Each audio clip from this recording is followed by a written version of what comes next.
بسم اللہ الرحمن الرحیم۔ السلام علیکم۔ آپ دیکھ رہے ہیں DDP انالیٹیکا۔ بھارت میں جب سے مودی گورنمنٹ نے اقتدار سنبھالا ہے، دو تین چیزیں بڑی واضح سامنے آئی ہیں۔ ایک تو یہ چیز واضح ہو گئی کہ بھارت میں صرف ہندو آبادی کو رہنے کا حق حاصل ہے، باقی تمام قومیتیں اور کسی بھی مذہب سے ان کا تعلق ہو وہ وہاں نہیں رہ سکتی۔ ابھی آپ نے دیکھا امبالہ میں سکھوں کو مارا گیا، ہندو اور سکھ فساد ہوا، اور ان سکھوں کو یہ کہہ کے کہ یہ خالستانی ہیں، خالستان بنانا چاہتے ہیں، ان کے اوپر حملے کیے گئے اور وہاں پہ قتل و غارت ہوئی۔ عیسائیوں کے ساتھ تو بہت دفعہ ہو چکا ہے۔ یونائٹڈ نیشن اور امریکہ نے اپنی جو رپورٹس چھاپی اس میں انہوں نے عیسائیوں کے چرچ چلائے جانے کے بھی ذکر کیا، لیکن سب سے زیادہ جو آبادی تکلیف میں ہے وہ مسلمان ہیں، جن کے اوپر بہت ظلم ڈھائے جا رہے ہیں۔ در حقیقت مودی کی دو پرابلمز ہیں۔ ایک تو انفیریورٹی کمپلیکس کہ مسلمان اتنا عرصہ، اتنے سال ہمارے اوپر حکمرانی کرتے رہے، اور وہ باوجود اس کے کہ میجورٹی نہیں تھی، مائنورٹی میں تھے، لیکن وہ ان کی حاکمیت موجود تھی اور ہندو ان کی تابعداری کرتا رہا۔ دوسرا یہ کہ RSS کی ایک آئیڈیالوجی جس میں ہندوتوا کا ایلیمنٹ ہے، وائلنس ہے اور فیسزم ہے، اس کو امپلیمنٹ کرنا ہے، اس کو لاگو کرنا ہے۔ لہذا آپ نے دیکھا کہ اسی فلسفی کو لگانے کے لیے یا اس کو رائج کرنے کے لیے مسلمانوں کے خاتمے کی کوشش کی جا رہی ہے۔ ریسنٹلی کشمیر کے معاملے میں آپ دیکھیے کہ وہاں پہ روزانہ کی بنیاد پہ ایکسٹرا جوڈیشل کلنگز ہو رہی ہیں۔ ابھی پرسوں کی بات ہے، وہاں پہ 3 نوجوانوں کو قتل کیا گیا۔ تمام پارٹیز نے اس کے اوپر احتجاج کیا، اور نہ صرف احتجاج بلکہ مطالبہ کیا کہ اس کی تحقیقات کی جائے، لیکن وہاں تحقیقات نہیں ہوں گی۔ ہندوتوا جو ہے وہ یوں چھائی ہوئی ہے کہ آج بھارت کی عدالتیں، بھارت کی پولیس، بھارت کے تمام تحقیقاتی ادارے وہ صرف اور صرف مسلمان کو سزا دے سکتے ہیں۔ انصاف نام کی وہاں کوئی چیز نہیں، اور ہندو کو بے شک وہ 10 قتل کر لے، اس کو سزا نہیں ہوگی۔ تمام وہ لوگ جو قتل و غارت کرتے رہے یہاں پہ، ان کو چھوڑ دیا گیا۔ گجرات کا واقعہ ہو، وہ ہمارے ٹرین کا جو حادثہ، ٹرین میں جو لوگوں کو جلا کے مار دیا گیا سمجھوتا ایکسپریس میں، میل گاؤں کا واقعہ ہو، جتنے بھی واقعات آپ لے لیں، اور جتنے بھی لنچنگز ہوئیں جہاں گو رکشا کے نام پہ لوگوں کو مارا گیا، کسی کو سزا نہیں ہو سکی بھارت میں۔ اب اس کے ساتھ ساتھ آپ دیکھیے کہ مودی حکومت کے وتیرے میں 2 اور چیزیں: جھوٹ بولنا اور دھونس دھمکی سے کام چلانا۔ اس میں بے شک غلط کام ہو، غیر قانونی ہو، انٹرنیشنل قوانین جو ہیں ان کو وائلیٹ کیا جاتا ہو، وہ کرنے سے گریز نہیں کرتے۔ آپ نے دیکھا کہ 2019 میں 5 اگست کو بھارت نے کشمیر میں جو آرٹیکل 370 کے ذریعے کسی وقت پہ حکومت کی جاتی تھی اور ریاست کو تھوڑی بہت آزادی تھی، وہ وہاں پہ ختم کر دی گئی۔ ریاست کی اسمبلی کو ختم کر دیا گیا۔ آج 3 سال کے بعد بھی ریاست میں کوئی نمائندہ آرگنائزیشن نہیں ہے، کوئی اسمبلی نہیں ہے، اور اس صورتحال کو نمٹنے کے لیے ایک تیاری کی جا رہی تھی پیچھے، اور وہ تیاری یہ تھی کہ مقبوضہ کشمیر میں اس طرح کا انتظام کیا جائے کہ جب بھی کبھی الیکشن ہوں تو ہندو میجورٹی، ہندو سیٹس جو ہیں وہ زیادہ ہوں اور میجورٹی ہندو کو ملے، اور ہمیشہ وہاں پہ مسلمانوں کی حکومت ہمیشہ کے لیے ختم ہو جائے، اور جو بھی اسمبلی ہو اس میں ہندو میجورٹی اور پھر ہندو ہی وزیر اعلیٰ وہاں پہ بنے۔ یہ بہت بڑا ڈاکہ ہے کشمیریوں کے حق کے اوپر۔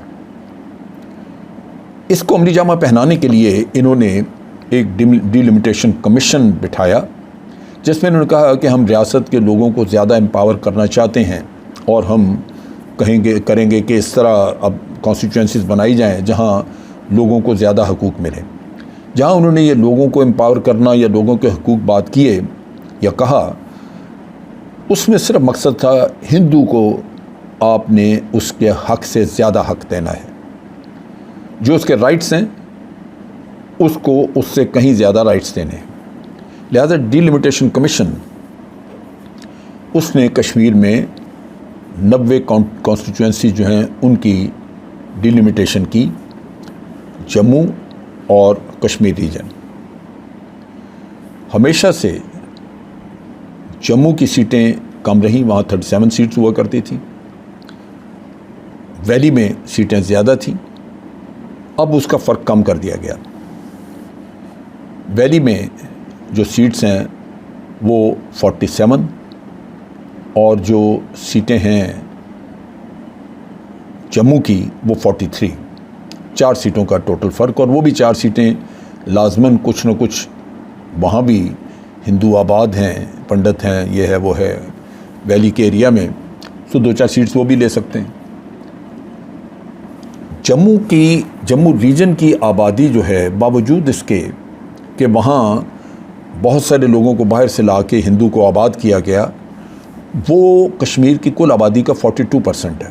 اس کا مطلب یہ ہے کہ 58% ویلی کی آبادی جو کہ مسلمان آبادی ہے وہ 58% تھی، اور اس لحاظ سے ہمیشہ وہاں پہ مسلمانوں کی سیٹیں زیادہ ہوتی رہیں، اور جس کے نتیجے میں وہاں پہ پریڈومیننٹلی ایک مسلم گورنمنٹ بنتی رہی، گو کہ اس میں ہندو وزراء شامل ہوتے تھے۔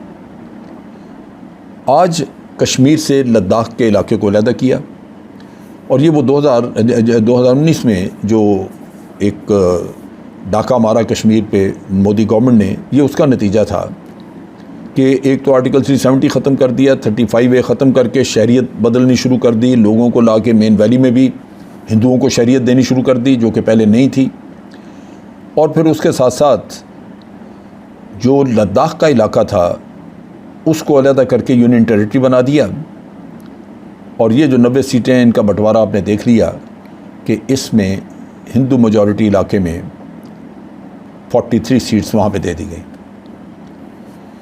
یہ وہ بے ایمانی ہے جس کے ذریعے جو حکمرانی کا حق ہے وہاں پہ آبادی، میجورٹی آبادی کا، اس کو سلب کیا جا رہا ہے، اس کو ختم کیا جا رہا ہے۔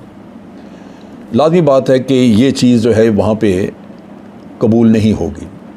پاکستان نے اس پہ احتجاج کیا ہے، ایک ڈیمارش دیا ہے، بھارتی چائلڈ افیئر کو بلا کے یہاں پہ دیا، اور پاکستان نے کہا ہے کہ آپ کے پہلے ایکشن بھی غیر قانونی تھے، انٹرنیشنل لاز موجود ہیں، یونائٹڈ نیشن کی قراردادیں موجود ہیں، اور آپ جو اب ایکشن کر رہے ہیں وہ بھی آپ کے غیر قانونی ہیں۔ اصل چیز یہ ہے کہ آپ کو فوری طور پہ کشمیر کے اوپر منظور کی گئی اقوام متحدہ کی قراردادیں، ان کی روشنی میں آپ نے پلیبسائٹ کروانا ہے، جو کہ اقوام متحدہ کے زیر انتظام ہوگا، لیکن وہ نہیں۔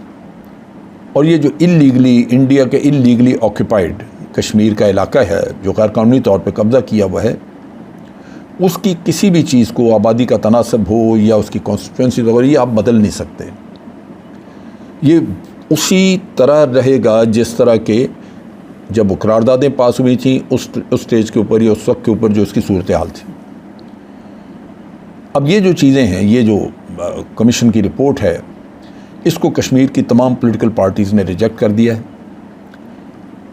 جو ہائی کورٹ ہے سری نگر کا، اس کے بھی ہائی کورٹ کے جو اسپوکس پرسن ہیں ان کے بار ایسوسیشن کے، انہوں نے بھی اس کو ریجیکٹ کیا ہے، اور اس کے علاوہ یعنی پولیٹیکل پارٹیز میں وہ پارٹیاں جو ہمیشہ سے بھارت نواز ہیں، انہوں نے بھی اس کو ریجیکٹ کیا ہے۔ میرا یہ خیال ہے کہ یہ ساری چیزیں بھارت چونکہ دھونس سے کر رہا ہے، اس کا مل کے ہمیں حل نکالنا ہوگا۔ کشمیر کے لوگ تو اپنی جنگ لڑیں گے، اور جیسے جیسے بھارت ان کے حقوق غصب کرنے کی کوشش کرے گا کشمیری اس کا بھرپور جواب دیں گے۔ لیکن دوسری طرف پاکستان کو بھی یہ مسئلہ اقوام متحدہ میں لے کے جانا چاہیے، کیونکہ جو یک طرفہ تبدیلیاں کر رہا ہے بھارت، کرتا جا رہا ہے، یہ کسی بھی صورت میں قابل معافی نہیں ہے۔ ہمیں بھارت کو یہاں روکنا ہے۔ اگر اس معاملے میں آپ کو انٹرنیشنل کورٹ آف جسٹس میں بھی جانا پڑے تو جانا چاہیے، کیونکہ یہ کشمیری عوام کے حق کا مسئلہ ہے۔ کشمیری عوام کے ساتھ یہ بہت بڑی بے انصافی ہے اور اس کو اس طرح جوں کا توں نہیں چھوڑا جا سکتا۔ اس کے لیے اقوام متحدہ جانے سے پہلے دنیا کی رائے عامہ بھی ہموار کرنی چاہیے، اور اس کے لیے پاکستان کو چاہیے کہ بھرپور سفارتکاری کرے اور دنیا پوری کے سامنے بھارت کی بدنیتی اور غیر قانونی حرکتیں ان کو پوری طرح کھول کے رکھا جائے، تاکہ بھارت کے لیے ایک مشکل حالات پیدا کیے جائیں اور وہ منمانیاں کرنی چھوڑ دیں۔ آج کے لیے اتنا ہی۔ افواج پاکستان زندہ باد، پاکستان پائندہ باد۔